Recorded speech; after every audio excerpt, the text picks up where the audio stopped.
অনেক তো হলো, এবার অন্তত বেরিয়ে আসুন। মানুষগুলো আপনার দুঃসময়ে বারবার মুখ ফিরিয়ে নেয়, তাদের জীবন থেকে প্রবলভাবে মুখ ফিরিয়ে বেরিয়ে আসুন।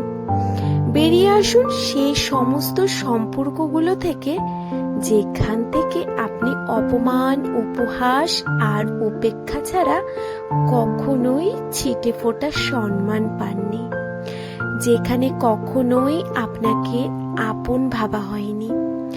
সেখান থেকে তীব্র তাচ্ছিল্য বুকে নিয়ে বেরিয়ে আসুন। নমস্কার, আশা করছি আপনারা সকলে খুব ভালো আছেন। শুভ দুপুর। এই বেলা এখন 1টা মতো বাজে। রান্না বান্না সেরে সমস্ত কিছু পরিষ্কার করে চলে আসলাম, কিছু জলের বোতল ভরে নিয়ে ফ্রিজে রাখলাম।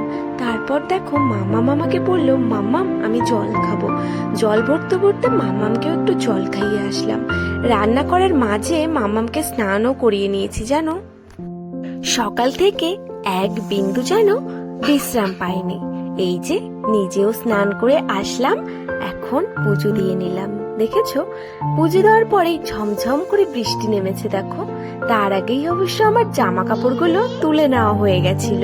চলো একবার দেখিয়ে আসি আমি আজকে কি রান্না বান্না করেছি। সোয়াবিন দিয়ে ডিম দিয়ে তরকারি, আর এদিকে দেখো বাড়ির চিচিঙ্গে আলু দিয়ে সর্ষে বাটা দিয়ে একটা মাখা মাখা করেছি। আর এদিকে করেছি গাছেরই টাটকা পুঁই শাকের পাতা দিয়ে বড়া, আর করেছি মসুর ডাল দিয়ে, ডালের মধ্যে একটু কারি পাতা সর্ষে ফোড়ন দিয়েছি জানো। এই কারি পাতার গন্ধটা আমার বেশ ভালো লাগে। আমাদের দাদা ভাই একটু বাইরে বেরিয়েছে, ওকে অবশ্য আমি খাইয়েই পাঠিয়েছি জানো। বেলা এখন বেশ অনেকটাই বেজে গেছে। মাম্মামকে এখন খাওয়াবো। সকালবেলা খাইয়েছি ওকে আলু ভাতে ডিম ভাতে দিয়েছিলাম, সেটা খাইয়ে দিয়েছিলাম। এখন আমি ওর জন্য ডিম দিয়ে সোয়াবিন দিয়ে রান্না করেছি। ওরটা অবশ্য আলাদা করেই ঝাল ছাড়া রান্না করা হয়। আমরা যেটা খাই সেটাই ওকে খাওয়াই, তবে আলাদা করে রান্না করি। তোমরা কম বেশি সবাই জানো মহারাষ্ট্রে এখন সব মাছ মাংস পাওয়া বড্ড মুশকিল হয়ে গেছে জানো।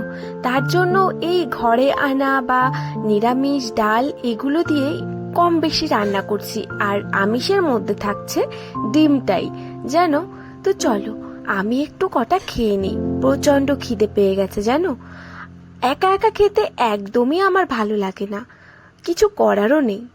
তোমাদের দাদা ভাইও বাইরে গেছে, আসবে আর ওই বিকাল 5টা সাড়ে 5টা বেজে যাবে।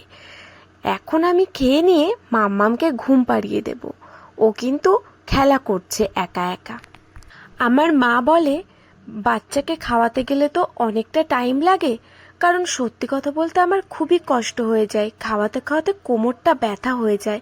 সবাই জানো বাচ্চাদেরকে খাওয়াতে কতটা ঝামেলা।